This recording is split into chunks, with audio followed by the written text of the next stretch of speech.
भगवान जगन्नाथ जी की संपूर्ण कथा।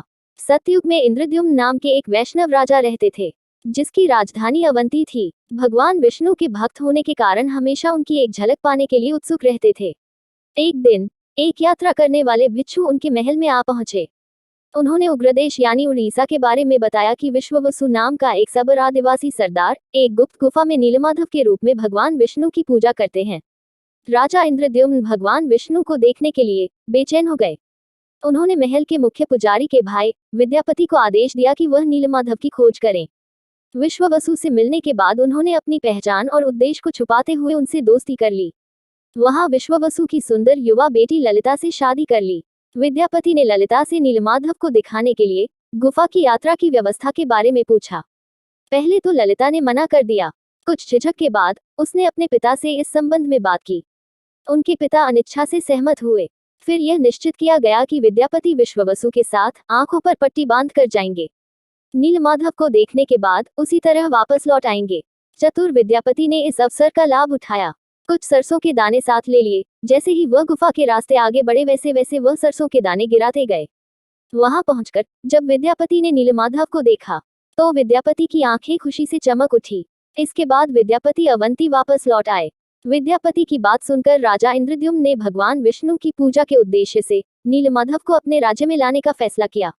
इंद्रद्युम्न ने उग्रदेश पर आक्रमण किया, फिर विश्ववसु को कैद कर लिया। विद्यापति के गिराए सरसों के पिले फूलों के रास्ते पर चलकर इंद्रद्युम्न गुफा तक पहुंच गए। लेकिन जब वे वहां पहुंचे तब नीलमाधव अंतर्ध्यान हो चुके थे।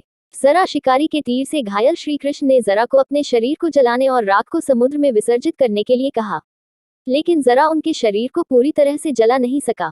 कहा जाता है कि इस आग में उनका दिल व नाभि का भाग जला नहीं था। उसने कृष्ण के अवशेषों को समुद्र में विसर्जित कर दिया, जो बाद में एक दिव्य लकड़ी के रूप में तैरते हुए पुरी के समुद्र तट पर पहुंचा। जब इंद्रद्युम्न ध्यान में थे तब भगवान विष्णु उनके सपने में प्रकट हुए।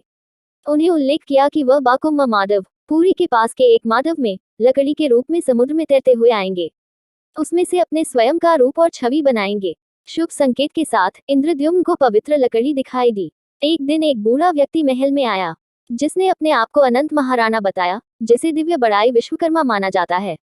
उन्होंने राजा को भरोसा दिलाया कि वह मूर्ति निर्माण कर सकते हैं, लेकिन कुछ शर्त पर कि वह मूर्ति को 21 दिन में बनाएंगे। वह इसे अकेले ही बनाएंगे। जब तक वह अपना काम पूरा नहीं कर लेते तब तक कोई भी अंदर प्रवेश नहीं करेगा। इस तरह 2 हफ्ते बीत गए। फिर एक दिन कुछ भी सुनाई नहीं दिया। रानी गुंडचा उत्सुक और बेचैन हो गई। इंद्रद्युम्न ने अपनी इच्छा के विपरीत दरवाजा तोड़ दिया। जब राजा ने अंदर प्रवेश किया तो देखा कि बूढ़ा कारीगर गायब हो गया था, जो अपने पीछे आधी बनी 3 मूर्तियां छोड़ गया है। तभी एक सूक्ष्म आवाज ने घोषणा की, हे राजन, आपने अपना वादा तोड़ दिया है। समय से पहले दरवाजा खोल दिया है।